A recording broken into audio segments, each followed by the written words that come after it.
यूनुस कैसे देखते हैं जो परफॉर्मेंस रही बैटिंग की लाहौर कलंदर्स की। एक लड़का है नईम अहमद या नईम खान, उसको चारों मैच इन्होंने खिलाए और वो इनका प्लेयर्स डेवलपमेंट प्रोग्राम का से आया है। 4 मैचेस में उसने सिर्फ 36 रन स्कोर किए टोटल। तो आप समझते हैं कि थोड़ी सी चेंजेस होनी चाहिए थी लाहौर कलंदर्स की? बिल्कुल होनी चाहिए, लेकिन ये कि बाज़ वक़्त जब आप एक पाइपलाइन से कुछ प्लेयर्स को डेवलप कर रहे होते हैं तो आपको उनको एक प्रॉपर रन देना होता है। तो मेरे ख्याल से मोहम्मद नईम को प्रॉपर रन दिया उन्होंने, जिस तरह वो आज बैक टू बैक मैचेस खेल रहे हैं और जो जिस अंदाज से वो आउट हो रहे हैं एग्जैक्टली वो हमने 2-3-4 दफ़ा देखा कि वो आते हैं, शॉट्स खेलते हैं, ऑफ स्टंप से बाहर बॉल होती है, वो बस 1-2 शॉट्स वो खेलते भी अच्छे हैं, लेकिन है कि वो उनको चेंज करना, क्योंकि ये जो प्लेटफॉर्म है इसमें अच्छे बॉलर्स हैं, अच्छी टीम है, प्रेशर है, क्राउड है, तो आपको एडजस्टमेंट कहीं ना कहीं करनी है। वो नहीं कर सके, लेकिन उनको ये कि चले उन्होंने अपना एक जो उनका एक प्लान आ रहा है, एक पाइपलाइन से प्लेयर्स आ रहे हैं, उनको सपोर्ट भी कर रहे हैं, उनको पूरा रन भी दे रहे हैं। तो ये एक अच्छी बात है कि वो जो भी वो प्लान करते हैं उसको सपोर्ट जरूर करते हैं। अब सिकंदर रजा की बैटिंग को आप कैसे देखेंगे? सिकंदर रजा को पिछले साल भी लाहौर कलंदर्स ने प्रॉपर तरीके से यूटिलाइज नहीं किया, बैटिंग में भी बॉलिंग में भी, और आज देखें उसको बॉलिंग में भी नीचे लाया, उसने 2 विकेटें ली और बड़ी अच्छी बॉलिंग की। अब बैटिंग में वो रन स्कोर कर रहा है। समझते हैं कि एक प्लेयर जिसको कि एक फ्रेंचाइज ने पैसे देकर उसको अपने लिया है तो उसका सही तरीके से यूटिलाइजेशन होनी चाहिए। समझ ही नहीं आ रहा, मतलब उसको लेते किस पर्पस पे फिर अगर यूज नहीं करना। इतना यूजफुल क्रिकेटर है वो, फील्डर बेहतरीन है, बॉलिंग वो करता है, बैटिंग वो करता है, टाइमली रन वो करता है, प्रेशर में जब ऊपर से आउट हो जाते हैं अक्सरियत में उसने रन किए, आज भी वही खड़ा हो फाइट कर रहा है, तो उसको यूज क्यों नहीं कर रहे हैं? 7वें नंबर पर उसको बैटिंग के लिए भेजा है। तो एक लॉजिक होगी, चलें लास्ट ईयर आके भाई थे, अभी दूसरा कोच है, मगर चीज सेम ही हो रही है। तो कहीं ना कहीं कप्तान बोल रहा होगा ना, कप्तान चाह रहा है इस नंबर पे खेले। अच्छा, तो कप्तान को पता नहीं, मुझे समझ नहीं आ रहा, ऐसा बेस्ट प्लेयर आपके पास मौजूद है जो प्रेशर सिचुएशन में टीम को निकालना जानता है। उसने जिम्बाब्वे से अनगिनत इनिंग खेली, दीगर कप्तान जिम्बाब्वे का रहा है, दीगर लीग्स में सिंगल हैंड मैच जिताता है वो। और अफसोस मुझे ये हो रहा है लाहौर कलंदर के पास वो पैकेज मौजूद है और वो यूज नहीं कर रहे हैं, तो टीम डैमेज हो रही है ना। ऐसे कैसे देखते हैं आप भी कप्तानी करते हैं एज अ कैप्टन? आप नहीं, बिल्कुल उनको प्रॉपर मौका दे, लेकिन अगर मैं उनकी बैटिंग लाइन की बात करूं तो चले फखर जमान, मोहम्मद नईम, अब्दुल्ला शफीक, फिर डेरन मिचेल, सैम बिलिंग, देखें उसके बाद जब रिशाद हुसैन आए ना तो वहां पे नहीं बनता था, वहां पे ठीक है सिकंदर रजा को वहां सिकंदर रजा को बनता था। यार चलो ये भी हो सकता है कि आप वो बाजुकात ये कहते हैं कि स्पिनर्स बॉल कर रहे हैं तो शायद राइट लेफ्ट का कॉम्बिनेशन, लेकिन उसके लिए फिर वही वाली बात है कि आपके पास स्किल्स भी तो होने चाहिए ना एक बैटर को। तो सिकंदर रजा एक ऐसे बैटर हैं, एक ऐसे प्लेयर हैं जो कि किसी भी लीग में जाएंगे वहां की वो स्टार प्लेयर हैं। सही। और हम अगर PSL की बात करें तो उसमें कोई 2-3 ऐसे ओवरसीज प्लेयर्स हैं जो कि काफी अरसे से खेल रहे हैं, और सिकंदर रजा भी एक ऐसे प्लेयर हैं जो कि इसी फ्रेंचाइज से ज्यादा खेलते हैं, बिल्कुल, और परफॉर्मर हैं।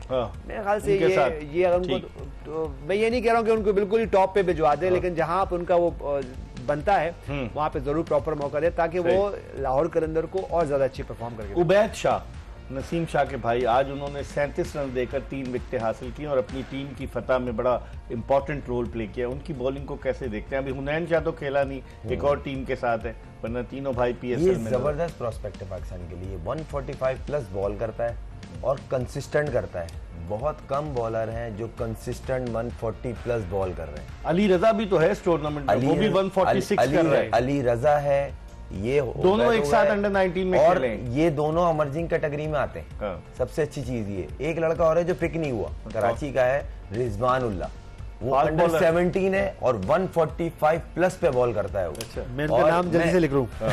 मैं हैरान हूं उसको पिक नहीं किया। अभी आप यकीन माने कि कराची में कराची किंग्स का कैंप लगा हुआ था, उसको घर से बुलाया गया। मुझे इसलिए भी खेला था, नहीं खेला अभी। वो प्रोडक्ट है और नजरों से नहीं गुजरा है। अच्छा। पाकिस्तान अंडर 19 खेला और घर चला गया।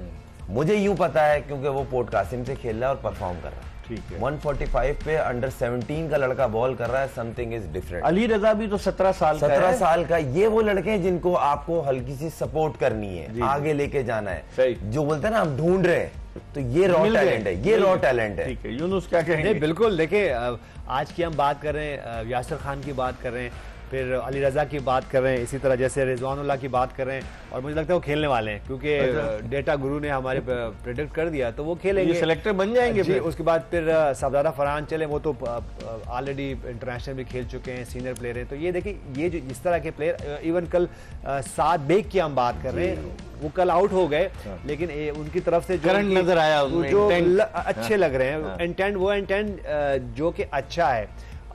थोड़ा सा ये जो आज भी हमने देखा कि उस्मान खान ने फिर वो शॉट्स खेल रहे हैं, ये समझ में नहीं आ रहा। अपर वो क्या अपर कट और वो भी रिवर्स उल्टा मार रहे हैं। रिवर्स अपर ऑस्ट्रेलिया, उसके बाद फिर वो आउट भी हो गए। लेकिन ऑस्ट्रेलिया न्यूजीलैंड की विकेटों पर खेलेंगे इस तरह का ये शॉट। चले वो तो एक अलग बात है, लेकिन अगर मैं दिखा सकूं कहीं वो देख लें तो 3-4 दफा वो आउट भी हुए। इसी तरह हमने हुसैन तलत की बात करें, वो 2 दफा आउट हो गए, मैच कॉस्ट हो गया, लेकिन फिर भी वही एग्जैक्टली कल साद बेग ने भी ये देखें, ये अगर ये बात देखें, ये अभी आए हैं, ये दूसरा शॉट खेला उन्होंने, टेप बॉल खेल रहे हैं देखिए सर, ये और ये तीसरा शॉट खेला उन्होंने, 3 दफा किया उन्होंने, और उसके बाद और फिर ये आउट हो गए। ये देखिए, यहाँ से जो हम बात कर रहे थे ना, ये देखिए यहाँ से देखिए, आपने सही पकड़ा है इनको। देखिए मैं ये बात आपका पक्का दोस्त मैं ये बन बात जाएगा कह रहा हूँ। देखो, आप हमसे बार बार एक सवाल करते हैं कि 1 साइडेड मैच क्यों हो रहे हैं, ठीक है, और हम घुमा फिरा के कभी कोशिश करते हैं कि हम कोई ऐसी बात नहीं करें, वैसी बात नहीं करें। अब मुझे बताएं कि आपके ये जो अपना लोकल यंग टैलेंट है, इरफान खान न्याजी हो गए, अब्दुल समद हो गए, ठीक है, उस्मान खान हो गए, उसके बाद कुछ और ऐसे प्लेयर्स हैं, इवन चलें वो उसके लिए थोड़ा जल्दी हो जाएगा, साद बेग हो गए। जब जिस फेज में वो आते हैं, मौका है उनके पास। नहीं, मैं उस फेज की बात कर रहा हूँ, क्यों मिडिल ऑर्डर में आते हैं ज्यादातर, तो उस फेज में ही तो आपको की तरफ से अगर आप चेस कर रहे हो या आप पोस्ट कर रहे हो, तो उसी फेज में ही तो आपकी जो हम बात करते हैं ना कि 1 साइडेड मैच हो जाता है। जब वहां से उनकी परफॉर्मेंस नहीं होती, वहां से वो फाइट नहीं करते, तो आप चेज नहीं कर पाते हो।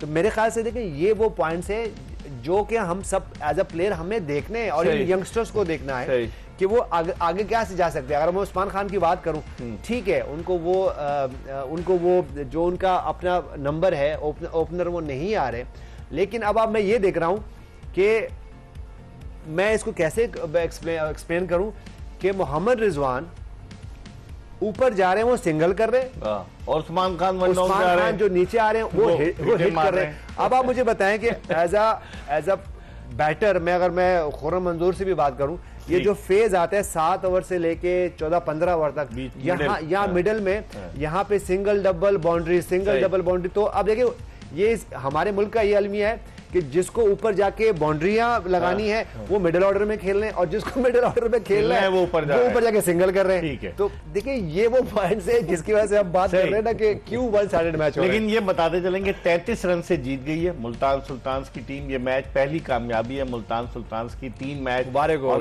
हार गए।